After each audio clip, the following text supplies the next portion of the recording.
आप देख रहे हैं SY लाइव न्यूज। कासावडवली फ्लाईओवर का मंत्री प्रताप सरनाईक के हाथों उद्घाटन। फ्लाईओवर का पहला चरण आज से यातायात के लिए खोल दिया गया है। ठाणे जिले में एक महत्वपूर्ण बुनियादी ढांचा परियोजना के पहले चरण का उद्घाटन मेरे द्वारा किया गया। मुझे इस पर गर्व है। यह बात कार्यक्रम के अवसर पर परिवहन मंत्री प्रताप सरनाईक ने कही। मंत्री सरनाईक ने कहा कि एक जनप्रतिनिधि के रूप में घोड़बंदर, गायमुख, कासावडवली क्षेत्रों में फ्लाईओवर की मांग पर लगातार काम कर रहा था। तत्कालीन मुख्यमंत्री और वर्तमान उप मुख्यमंत्री एकनाथ शिंदे ने इस परियोजना के लिए वित्तीय निधि स्वीकृत की। इसके कारण इस परियोजना के पहले चरण को बहुत कम समय में पूरा करना संभव हो पाया है। इस परियोजना के कारण ठाणे, बोरीवली, वसई, JNPT, गुजरात के बीच यातायात अब आसान हो जाएगा और गायमुख से वागबिल मार्ग पर यातायात की भीड़ को कम करने में बहुत मदद मिलेगी। कहा कि हम ठाणे के गतिशील विकास के लिए ऐसी बुनियादी सुविधाएं बनाना जारी रखेंगे। ठाणे से सारा पुरी की रिपोर्ट। नागरी वस्ती फार मोठ्या प्रमाणात आहे आणि ज्यावेळेस मेट्रोचं काम चालू होतं त्याच वेळेस मी 5 वर्षापूर्वी आदरणीय तत्कालीन पालकमंत्री आमचे एकनाथ शिंदे साहेबांना विनंती केली होती की तो कुठल्याही परिस्थितीमध्ये वरनं मेट्रो जात असताना खालनं फ्लायओव्हर ब्रिज होणं गरजेचं आहे, कारण वाहतूक कोंडी मोठ्या प्रमाणात होईल। आणि त्यावेळेस MMRDA प्रमुखाला त्यांनी स्वतः माझ्या माध्यमातून पत्र दिलं होतं आणि हे आमचे सगळे फ्लायओव्हर मंजूर केले होते। आज त्याचा फायदा होतोय। फ्लायओव्हर ही कासारवडवलीच्या एका बाजूची लेन आज आम्ही चालू केलेली आहे। पुढल्या 2 ते 3 महिन्यामध्ये दुसरी लेन आम्ही चालू करू। त्यामुळे घोडबंदर रोडला जी वाहतूक कोंडी होते ते वाहतूक कोंडी कमी होण्यास फार मोठ्या प्रमाणात फरक पडणार आहे।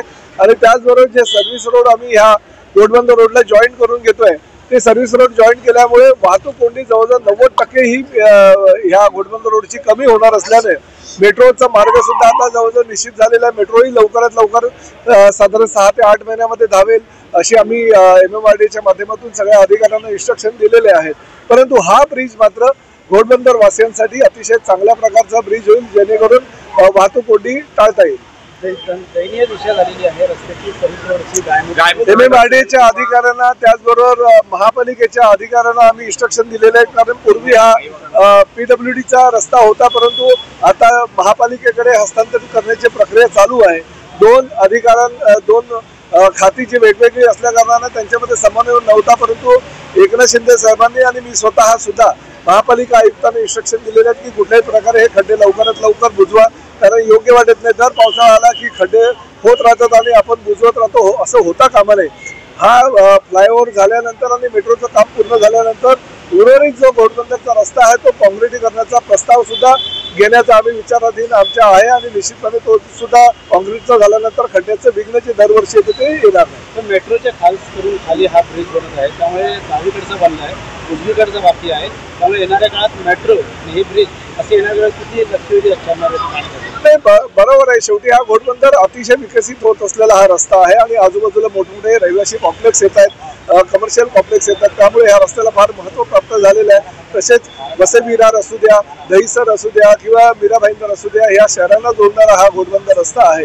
त्यामुळे त्यामध्ये अनेक अडचणी ह्या रस्त्याच्या जे वाहतूक कोंडी होत असल्यामुळे येतात, परंतु भविष्यामध्ये हा रस्ता तर होईलच, परंतु त्याचबरोबर आम्ही गायमुख पासून फाउंटन हॉटेल पर्यंत एक टनलचा सुद्धा निर्माण करतोय आणि या टनल झाल्यानंतर दुसरा बोरिवली टनल झाल्यानंतर वाहतूक कोंडी बऱ्याच अंशी कमी होईल किंवा संपेल असं आमचं मत।